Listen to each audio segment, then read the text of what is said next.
PrEP is a game changer against HIV. But it isn't reaching the communities with the greatest need. How do we bring PrEP to our communities? I think we can get more people on PrEP, particularly communities that haven't been accessed as much as they should, by removing a lot of the mystery around it. People might not know what PrEP is, what it does. So I think by sort of clearing it up, people would be more willing to start trying it for themselves. We can get more people on PrEP, particularly communities who have not seen the benefit of it, by increasing their knowledge about PrEP. We can increase their awareness about the benefits, side effects, and increase their awareness about their own perception of their sexual risk. A lot of the communities that need PrEP the most are communities that we haven't really included historically, or we've outright abused historically. And so rebuilding that trust, having open and honest conversations, taking responsibility for the actions that we've done to marginalized communities, I think is an important start to getting access to PrEP for them. Clearly, it is not getting out to all the individuals and all the communities that could benefit the most. And if that's going to change, it will mean making sure that people in the communities who are influencers, leaders, activists, trusted elders are given the opportunity, the platform, and the funding to put that information out in their communities where their voice is going to have the most impact. When we talk about folks that haven't got this message or access to prevention care and access, I think that's still about getting back in the streets. We have to realize that reaching folks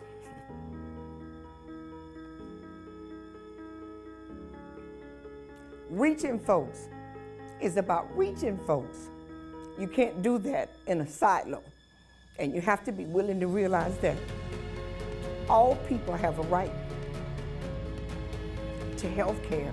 We have to reach people like Black trans women. We have to reach folks like Black trans men and let folks know that all people matter. Every single person matters. Literally just having the conversation with individuals about what PrEP is, about what the side effects are. I think that that's going to be one of the main things we have to kind of refocus ourselves on, is really the person-to-person contact. PrEP has the power to end the epidemic. But that can't happen if the individuals and communities who need it the most aren't getting it. That must be our priority.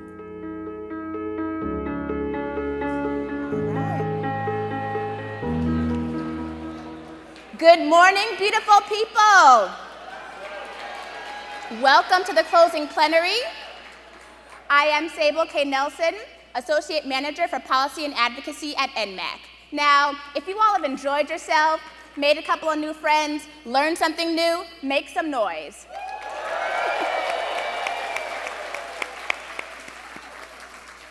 Now we all know that biomedical HIV prevention is going to play a critical role in our collective efforts to end the HIV epidemic in America. And during this plenary, we're going to hear about innovative approaches to engage in social media and our communities in a way that will address community mistrust of health systems. We're going to talk about making sure that transgender and gender nonconforming youth feel comfortable and can engage in PrEP services. And finally, we're going to talk about the importance and the impact of racism and dismantling systems of oppression in our healthcare service delivery pieces. Are you all excited? Yes. Excellent. Let's take a moment and see what's been happening at Project Pride sites across the country.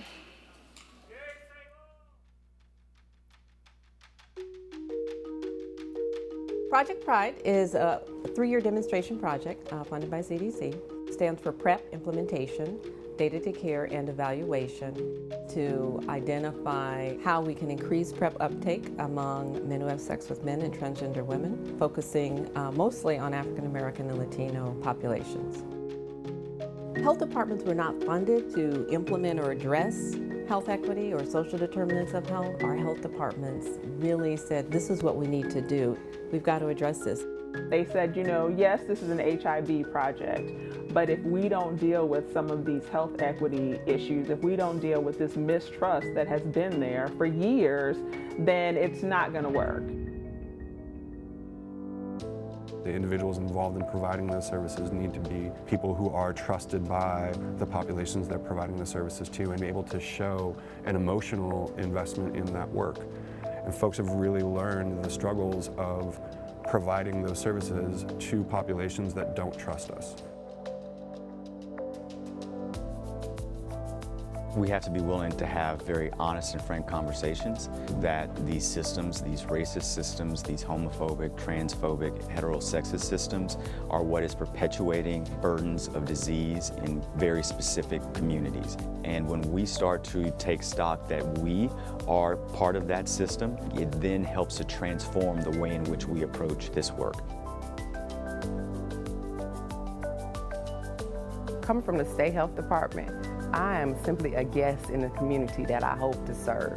So I need to go to the community to make sure that they guide the work that we're doing.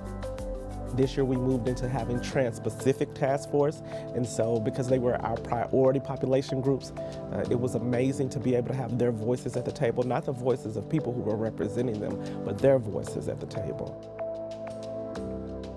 The Learning Collaborative has been a place where we can lean on our colleagues, our experts, to help us figure things out. There was so much love in the Learning Collaborative. It just felt like a powerhouse of people all working to achieve the same goal. Pride has catapulted us forward, and even as the project is ending, we have to keep that focus on the disparities work. We have to take the lessons we learned about collaboration and engaging community and thinking differently and continue to incorporate that and weave that into the fabric of our work. We have to have the wherewithal. My wherewithal piece is about folks having the heart for it, you know, not just having a job for it, but having the heart for it, because what comes from the heart reaches the heart, and that's what's going to really make a change and a difference in the communities.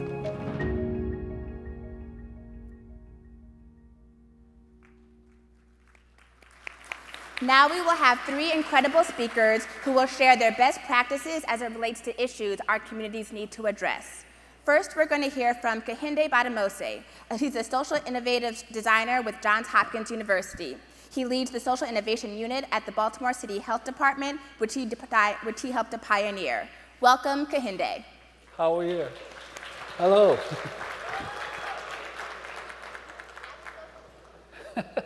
Are we all doing well? Yeah. So about 2 years ago, my husband now, who was my boyfriend then, was going to follow me to a Black Men Loving Black Men meeting. It's a grassroots movement of black men. And I said, you know what, sweetheart, you're not going to go with me. And he said, why? I said, because you're white, and this program is for black men. And he said, why not? I'm not a racist. I said, that's not the case here. You're not going to follow me to this meeting. So we had this argument, and I showed him, you know, this very story. I told him about this story about the immortal life of Harriet Talat, and I'm sure most of you have read this story before.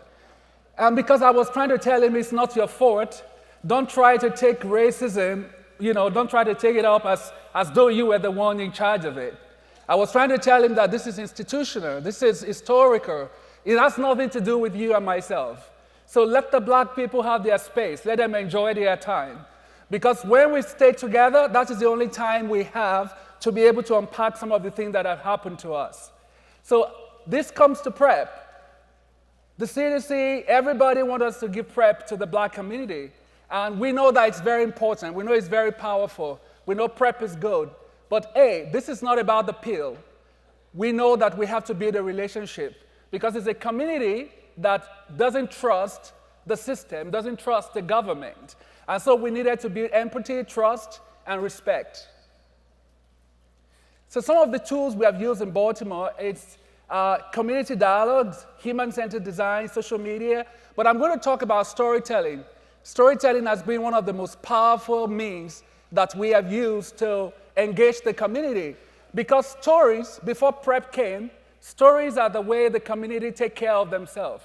Stories are the way people care for themselves. When people tell their stories to you, you better take care of it because that is very powerful. That is a part of their life. Don't take it for granted. So that is what we started doing in Baltimore, looking at storytelling. And so this tool of storytelling, we look at immersive storytelling. We bring people, we look at their pictures. We begin to emphasize the me in the story, not the PrEP, not the health department, not the CDC. There is a me for every gay man out there. There is a part of us that is beyond having sex. There's a part of us that is beyond having bareback sex. There's a part of us that is beyond just having HIV. So we need to look at our story from the multidimensional angle, and that's what we do in Baltimore. I'm going to share with you the results of that in a video that we just released in a commercial that is running anytime soon. People who look like me are more than our bodies. Are creatives. Our grandmothers. Live an alternative lifestyle. Hablan español. Belong in this community. People who look like me are not just a stereotype. Son orgullosas de ser hispana. Deserve to be loved. Are finding love for the second time around. Love him, her, and them. Personas quienes se ven como yo tienen acceso a la atención médica. Protect myself and my others. Use PrEP to stop the spread of HIV. Have the power to choose. Are HIV positive. Overcome stigma. People who look like me, don't let stigma get in the way of their sexual health. Have access to sexual health resources. Get tested regularly. Use condom, PrEP, and other prevention methods. Are undetectable and untransmittable. Reciben atención médica tengan o no tengan seguro médico. Because honestly, if we don't care for ourselves, who will?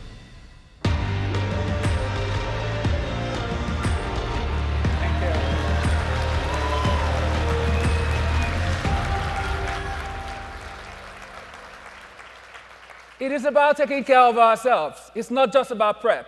Because if we don't care for ourselves, who will? And that's what this story is all about. I will be talking with you when we have the other session. Thank you very much. And next we'll hear from Freddie Roberts Ramirez, who has been working in the HIV prevention field since 2007, where they started off as social network recruiter because of their popularity in doing drag in my hometown of Milwaukee, Wisconsin. Currently, Freddie is the Trans and Gender Nonconforming Youth HIV Prevention Program Manager, also known as the Voices Project at Broadway Youth Center at Howard Brown. Welcome, Freddie. Hey, thank you, Sable. How are we doing, USCA? Make some noise! Yes, we're here to celebrate, to make this moment count. My name is Freddie Roberts Ramirez, and I use they, them pronouns. I'm here today to talk to you about engaging and retaining transgender and gender nonconforming youth in PrEP services. All right, let me talk to you a little bit about Chicago, because that's where I speak from my experience. Most of the agencies that do HIV prevention work are located around this area. This is where the Chicago Pride Parade happens here, Market Days happens here, and all the LGBTQ nightlife happens here. Just listening to the name of this area, Boys Town, you know who hangs out here. This is the area where MSM run free. Also in Chicago around this area is where the agencies, resources, and Caucasian people are. Community mapping, when you look at Chicago and where the epidemic is concentrated, it is not located around Boys Town. The concentration is where most black and brown people live, which is the south and west sides of Chicago. For transgender people or gender nonconforming people to access PrEP from these organizations, they would have to travel an hour or longer on public transportation to come across to receive PrEP services. It's a mission navigating the outside world as a trans or gender nonconforming person. It's very dangerous. A lot of young people I work with worry about being clocked, bullied, and harassed on their way into our offices, having to brave the violent world, and especially in this day and age, where our own government is trying to take away all the rights of trans and gender nonconforming people and basically trying to erase us from society.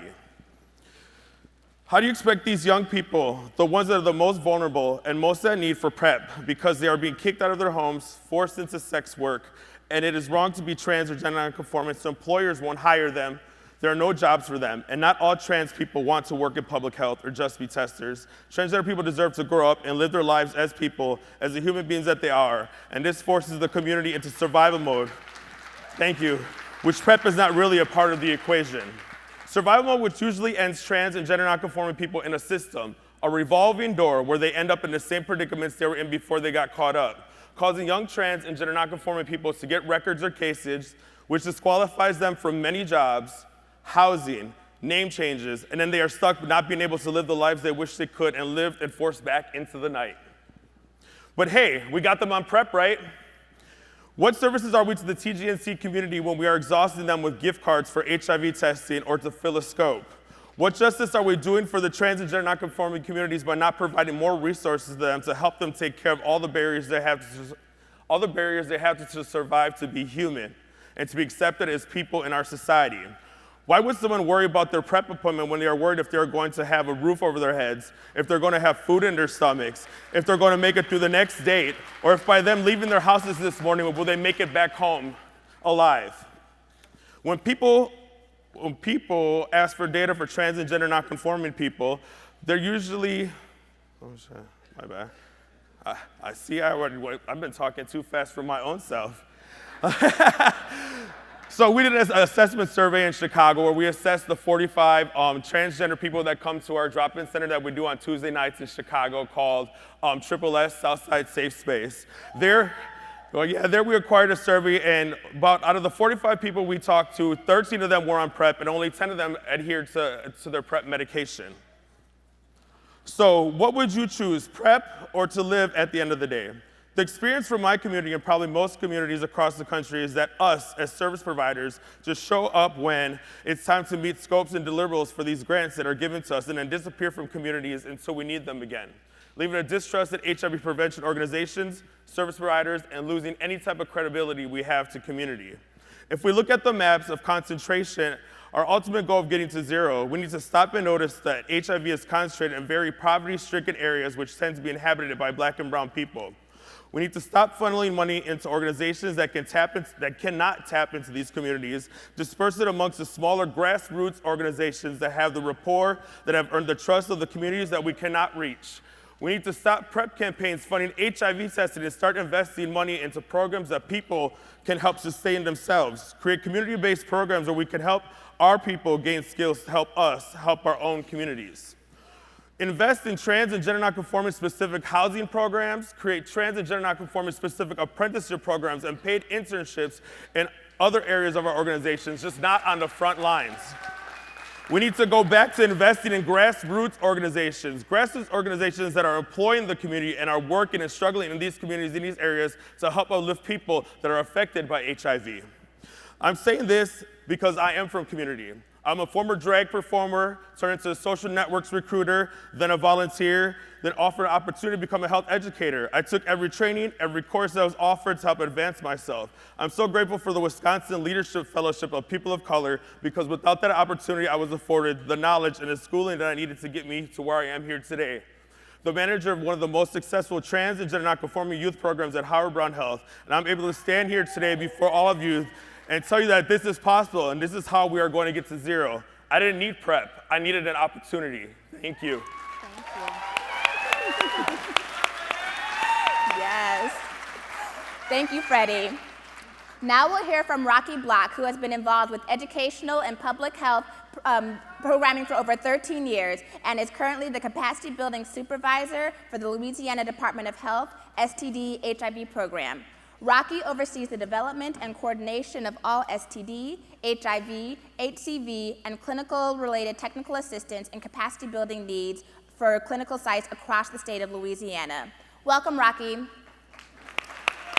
Good morning, friends. I'm so happy to be here with you all. I just want to tell you a little bit about what's happening in Louisiana, how we're trying to take some new innovative approaches to the work that we do. We want to look at institutional and structural barriers that impact our communities that we serve. So these numbers are from Louisiana, but I'm sure and I wonder if the numbers look familiar and similar to where you live. 2017 data showed that Louisiana was 4th in the nation for HIV case rates. 69% of all new HIV cases and 71% of all AIDS cases were among Black people. However, Black people only make up 32% of the state's population. Gay, bisexual men, same-gender loving men accounted for 61% of new HIV diagnoses in Louisiana. 66% of these individuals were Black. So the question begs, why are these numbers the way they are? We believe that a critical question must be asked. What's the cause behind the cause of these numbers? It's not individual behaviors. It's institutional and systemic issues that are driving these numbers throughout this country. So for us, we believe that systemic oppression are the main drivers of HIV outcomes, and I would say of all health outcomes in this country, regardless of which outcome you look at. We need to begin to continue to look at systemic racism, institutional homophobia, transphobia, and heterosexism in all the work that we do within public health, not just HIV work. We need a new way of looking and organizing healthcare. For us in Louisiana, we have partnered with the People's Institute for Survival and Beyond, an anti-racist community organizing group for over 40 years that has helped us give an analysis to reimagine the way we do public health. They have provided a workshop called Undoing Racism, which helps us look at institutional racism, the history of it, and the impacts that it has on all of our communities throughout this country. We've also been fortunate enough to partner with the California Prevention Training Center and the Center of Excellence for Transgender Health to develop a Deconstructing Homophobia and Transphobia workshop. These are critical elements to all of our capacity building for all health department staff, our community-based organizations, and our constituents across the state of Louisiana. These aren't the only issues that impact our communities, but we find them to be some of the main drivers of health outcomes. So how do we begin to reimagine the public health work that we do? So for us, all of our staff need a new lens to HIV work, to public health work, to organizing. All of us in this room are organizers. So this gives us a new foundation for the work that we do in Louisiana. All of our programs, all of our community members are all offered this opportunity for a new way of imagining public health, and I'm excited to be here with you today.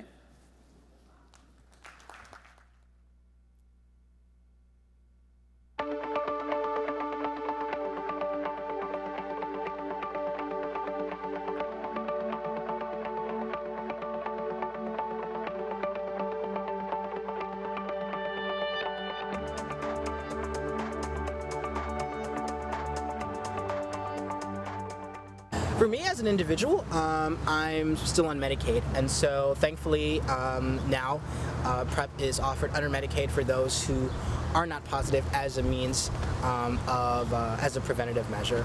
Although I know a lot of people who aren't covered by health insurance and don't have individual plans and are really concerned about the heavy price tag that it has right now. So for PrEP, there's different ways to go about it. One of the main ways is to ask your medical provider to help you in getting PrEP. Unfortunately, not a lot of medical providers are aware of PrEP or how it works, or even are comfortable with giving you the medication. So I highly encourage people to take like a fact sheet, or be aware, be prepared to answer any physician's questions in order to get PrEP. If they want to get PrEP, all I have to do is tell them that they go to their doctor if they have insurance. If not, I could guide them to go to a clinic to get access to PrEP or PEP. I think for me as personally, the potential for side effects is completely outweighed by the success rate and the comfort and the peace of mind that I would have as an individual knowing that I'm protected. I would also have confidence in my relationship with my physician to be continuously not just participating in my regimen and taking the steps that I need to make sure the drug is effective, but also just having an honest and open relationship with my physician, checking up often and making sure that I'm not experiencing any adverse side effects that could potentially harm my health in the long run. A bigger picture issue with adherence is community empowerment and actually wanting to take care of myself and actually loving and valuing my sexuality and the physical sex that I was having enough to adhere to my treatment. And that included becoming involved in my community, becoming involved in the HIV treatment and prevention movement, and actually having meaningful, consensual, and loving sex with even just a random hookup or a longtime partner. And for me, that means talking about HIV and talking about what we're engaging in and what that means.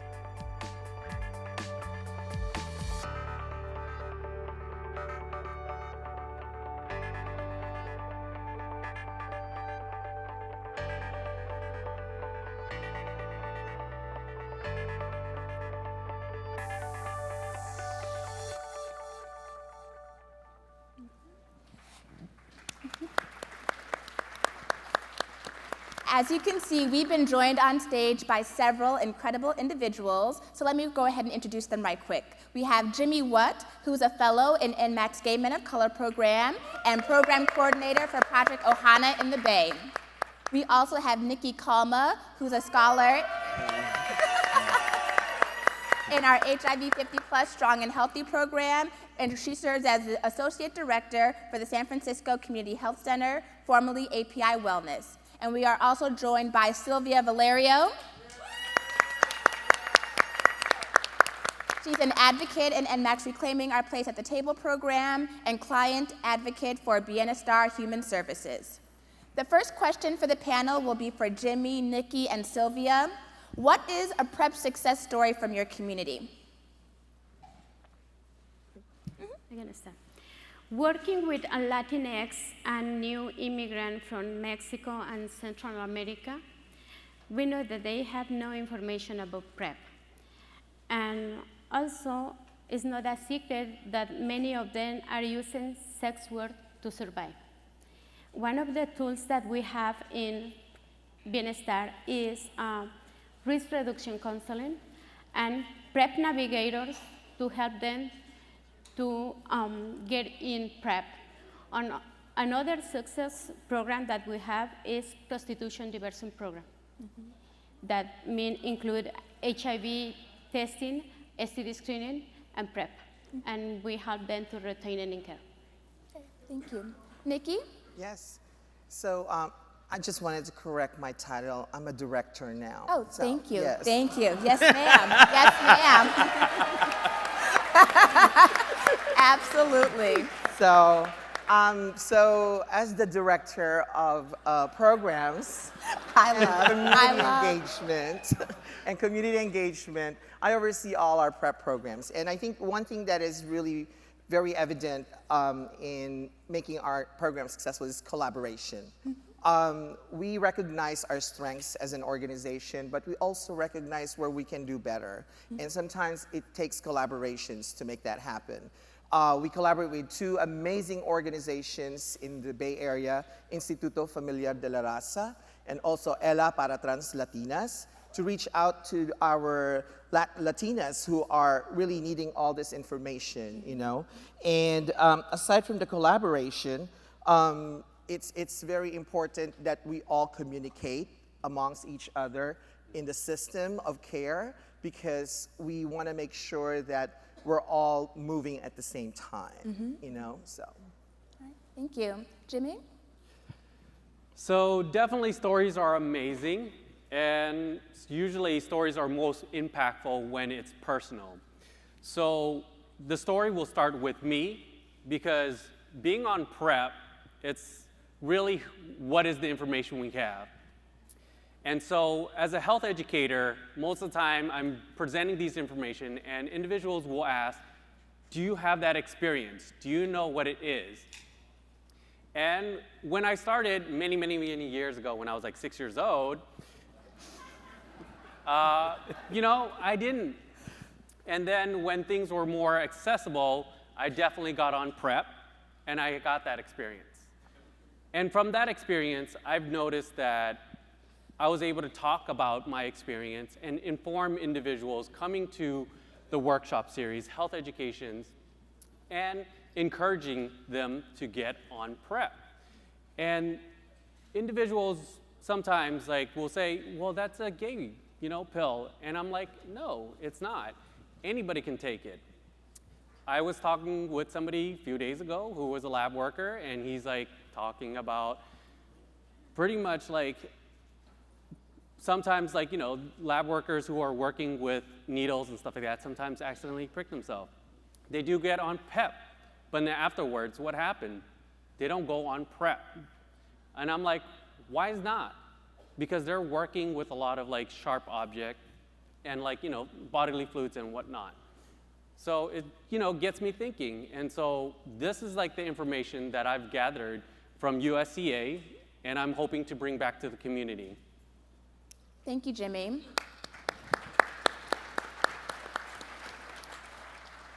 The next question is for Kehinde. How have PrEP service providers in your community addressed mistrust of healthcare systems? by knowing that PrEP is not the only solution to all of this, because oftentimes we in the public health, we always think that we have one solution that can solve every problem. So one of the things we did at onset of the program is to realize that PrEP is not a pill, but a program. So we had to put out there that this is about social justice, it's about collaborating with the community, it's about listening to who they are, and it's about stopping this one-dimensional story narrative, because it's not just about looking at the Black gay community, it's about talking to everybody else, because the Black gay community is over-researched, overtly researched, and so when PrEP came, everybody thought this was another research program. And so we try to make sure that we listen to the community and we allow them to share their stories, who they are. So right now, we think that we're having a lot of awareness about PrEP, and the next stage is for people to now begin to adopt it. We think that that's going to happen, but we also want them to take it when they want. We want them to have the choice. It's not like, this is PrEP, all of you have to take PrEP. So that's not the approach we're taking, because we have learned from all the story that I've shared that we cannot just come back to people and say, everybody be on PrEP. No. We got to respect the community, we got to listen to them, and we got to let them know that they have other choices to make apart from just PrEP. Now, when you've been listening to the community, what kind of feedback have you received? Yeah, we've heard a lot of stuff about this issue of the God complex, the God complex of the health department. The health department most of the time think that they're here, and not just the health department, the health system, you know, the pharmaceuticals, what have you. Everybody always come to the community thinking they have a solution for them. And there are many times at meetings, I was at a meeting recently, I was asking everybody around the table, and I was saying, how many of you here are going to take a pill a day because you don't want to have HIV? And nobody really raised their hand up. I say, so why do you want me to go and sell that to my community? And you know, I said, you want the community to begin to take a pill that you yourself will not really take. And you want the community to start using condom, and you yourself will not use condom. And so the issue has always been, yes, because we're not at risk. I say, we're all at risk. Everybody in this world is at risk. So we should stop. So one of the things we have heard from the community is we should stop demonizing the Black gay community. It is not them alone that are having sex unprotected. Thank you for sharing. All right. Freddie, the next question is going to be for you. What are key challenges that young trans and gender nonconforming youth of color are facing in your community as it relates to PrEP? I just think that more or less, I think I touched on that topic a little bit earlier. It's like being a little bit more accessible. So at least in my city, a lot of the places where the funding goes to larger organizations that are surrounding a lot of these areas where there's a lot of white men, and they're able to receive services, and not in areas where most of the epidemic is at in Chicago. I just feel like we need to find ways to make it easier, like open up more safe spaces for trans and gender nonconforming people, and not only offer them gift cards, but also offer them something more that they can sustain themselves and want to come back and trust us as service providers. Now, specifically as it relates to creating those safe spaces, how have agencies in Chicago worked to address the challenges that you've outlined? Well, I can speak for my agency, Howard Brown Health, whoop, whoop. But we stretch, like now we open 11 locations across the city where we stretch from the furthest point north, which is Rogers Park, all the way to Inglewood in Chicago. And then also like with my team, I went out and looked for, I sat down with my director and some other colleagues in the grants department, and we had wrote for a supplemental grant for the Youth Homelessness Innovation, YHIS, that's what it was, and they gave us $240,000 to help create other safe spaces. So we collaborated with 2 smaller grassroots organizations, and now we're able to give 10 trans and gender nonconforming people a whole year of training so they can become leaders in their communities, and then we're also opening 4 other safe spaces across the city in Chicago. Thank you, Freddie. No problem, thank you, Sable. The next question is for Rocky. What steps can PrEP service providers take to dismantle systems of oppression within their service delivery systems? I think one of the things that folks can do is have greater representation. So we got to have more Black, brown, non-binary, gender-conforming people be a part of our organizations at all levels. We got to have transformational change and not transactional change. And so I think that we have to look at how can we become more accountable gatekeepers to our communities. How do we listen, believe our communities? A lot of times as healthcare providers, we don't do as good of a job of that as we could. So how do we begin to become more accountable and organize with our communities to have them drive the priorities and activities that we do? Thank you. Now, you mentioned in your presentation that you're part of the people, or you have been affiliated with the People's Institute. I was wondering if you could go into a little bit more detail about the kind of work that they do, and a little bit more about what the Undoing Racism training does and how that's impacted your work in Louisiana. Yeah, so it's like I said, an anti-racist community organization based out of New Orleans, but they have regional offices all across the country, and they've done work across the world. And the idea is to help us get an understanding of how institutional racism operates, the history of it, and its impact on all health outcomes. So one of the organizing tactics is to figure out, not only in Louisiana, how do I get other healthcare providers this analysis to guide their work, but how do we organize in the room and across the country, no matter where we live, to figure out, okay, what lessons learned can I take once I have a systemic and an institutional analysis to dismantling systems of oppression? Okay, thank you. The next question, I'm gonna do a little popcorn style for Jimmy and Nikki and Sylvia. And I wanna start talking to Sylvia, because we've had some conversations about like what's been happening with cisgender Latinas and the certain challenges in terms of being able to connect and educate and make sure that everybody is on the same page. So I was wondering if you could speak to some particular challenges that you have faced, or like individuals in your community who are reflective of your situation, like how they've been engaging and received PrEP messages. Something that I would like to see is that all medical providers have a mandatory training in PrEP and PEP, because my clients say that they don't know about PrEP. When they ask in the medical setting for PrEP or PrEP, many of them have no information. And also, other thing that they mention is that when they ask for, even for HIV or PrEP, they say, you are no MSM, you are no gay, you don't need it. Mm-hmm. Another issue is the language. Most of the prevention information is in English. There's no available Spanish information. Mm-hmm. And PrEP is more focused in MSM than in cisgender women. Mm-hmm. Thank you for sharing. Jimmy, I wanted to touch base with you because we've had some offline conversations about some of the disconnects whereas you as an API male have had in terms of navigating the healthcare system, and was wondering if you could talk a little bit about what you've been experiencing at your agency. Definitely. So accessing PrEP and any other has been very difficult. And so with myself and others, sometimes when we're seeking, same thing, we're trying to get information, but the doctors are not providing it, the providers are not informed about it, and so it becomes very difficult. And the information usually comes back to me, and they're like, hey, Jimmy, the information that I need is not gained. Do you know anybody else that I can get the information and be informed about it? And that's usually when I would find organizations, because I actually work in 2 counties, San Francisco and Santa Clara County, which are an hour apart. And so I would be doing a lot of research. I would meet with individuals. We work closely with San Francisco Community Health Center, as well as Aki in Santa Clara. And so a lot of time, it's really hard for individuals that we specifically see, as the population of focus is Asian American, Native Hawaiian, and the Pacific Islanders.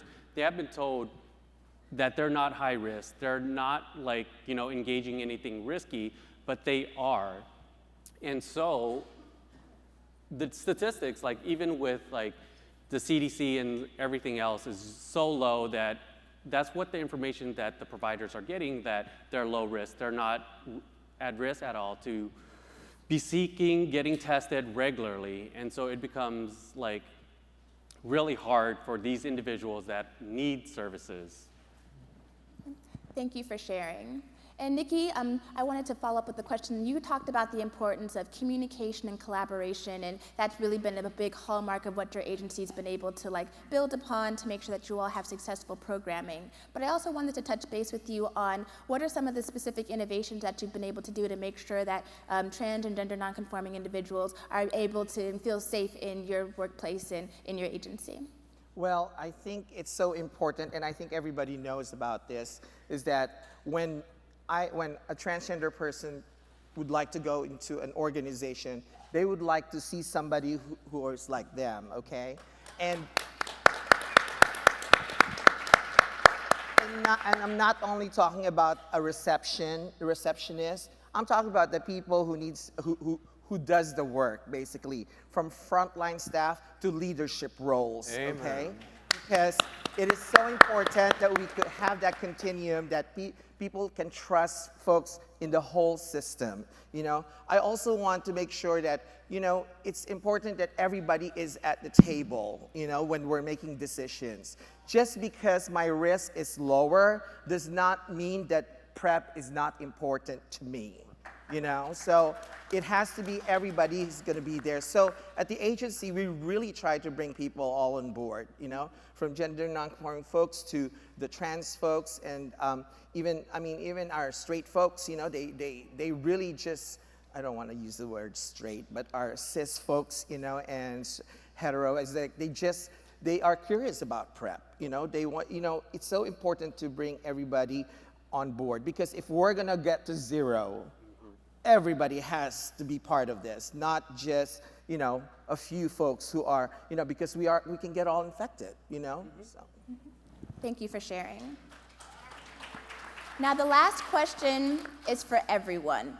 As local jurisdictions work to develop and/or revise their plans to end the HIV epidemic, what are one or two things that are most important for these jurisdictions to include in their plans as it relates to PrEP? Kehinde? Time. Time is important. We need to build more forgiveness into our process. I think a lot of time we're always rushing to get to the end of everything because we're grant related, so grant has timing. I think we need to look beyond the timing of grants to be able to be intentional and slow down a little bit. A lot of time we just want to report back very quickly, but we need a lot of immersive work, stay in the community, and that takes a lot of time. So for me, I think one of the things we have learned from Project Pride and, is for us to build in a little more forgiveness into our process, not to just rush things because we have to report back to the CDC. Okay. Thank you. Freddie? Well,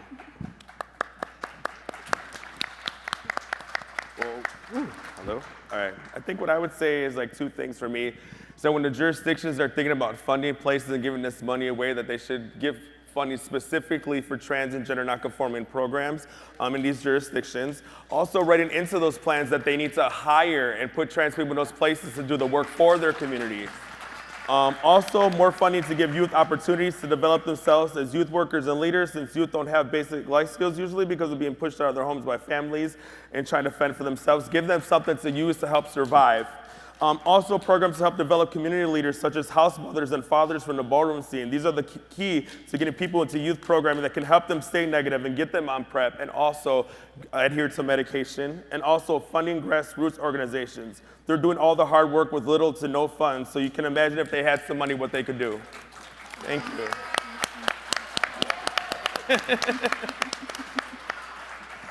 Thank you, Freddie. Rocky? I would say ensuring that all staff and all of our constituents have a clear analysis of how power relates to institutional racism, homophobia, transphobia, and heterosexism, and then using that analysis and that lens to organize internally and externally for all of our programmatic activities. Thank you, Rocky. Sylvia? I think that to ask for funds to develop prevention programs specific for cisgenders and to train medical providers in women's clinic. When they go to ask for PEP or PrEP, they need to be aware that PEP exists. Okay. Thank you. Nikki? I think I mentioned earlier inclusivity. Really, we have to bring everybody on board to whenever we have to make decisions. That's so important, and also accountability, big word. You know, in terms of like organizations. If you're not trans-led or trans-specific, but you say you're serving trans, I want to see those trans people on staff, okay?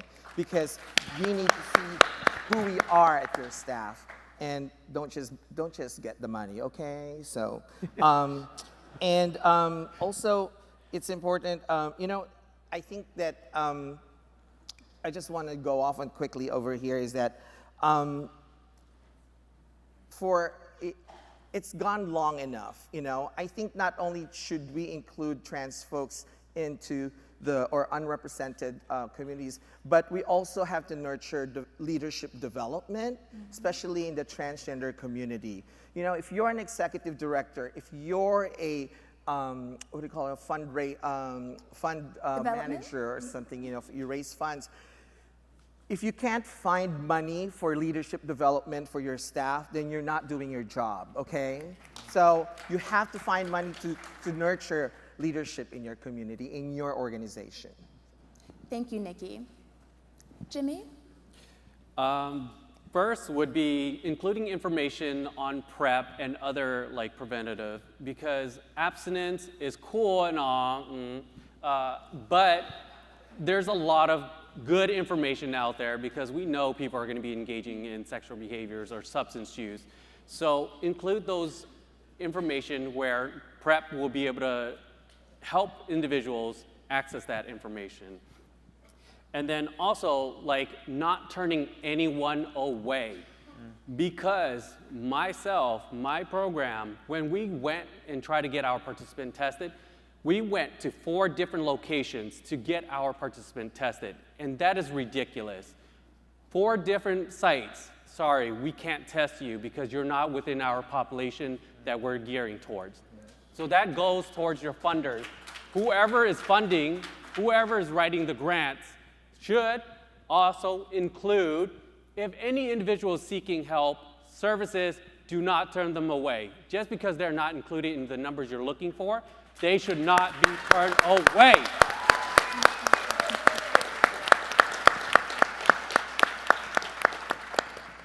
And I'm just going to open up to all the panelists. Are there any other closing thoughts that you would like to share with the individuals before we wrap up the panel? I want to say stop the message that cis women are not in risk. Because if they have partners who going in and out of the jail, they are in risk.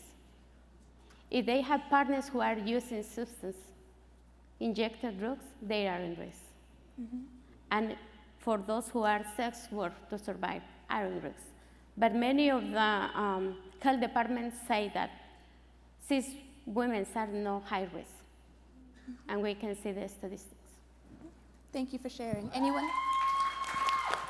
I just want to say to everybody, if you're working in a program or you're working in an agency where there's not a trans or gender nonconforming person on your team, hire them.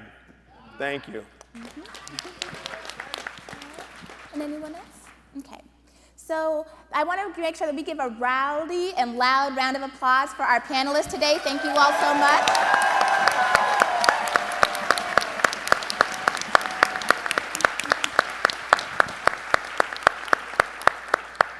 Now, as we prepare to get to the next component of the plenary, I wanted to take a moment for us to center ourselves. As we all know, the theme of this year's USCA was ending the epidemics in their memory.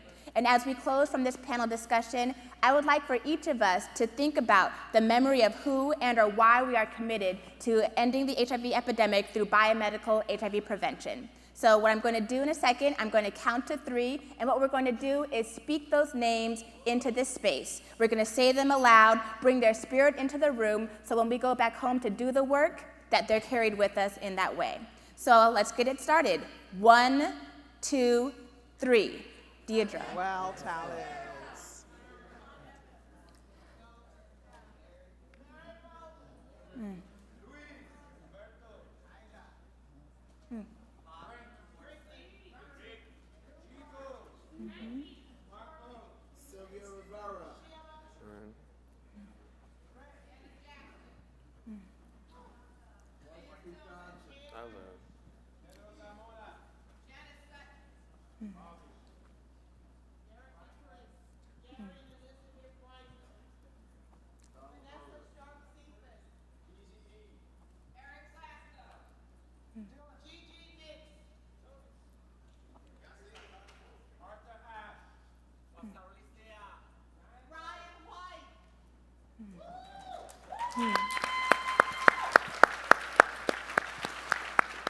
Ashe, we speak your names. Thank you all very much.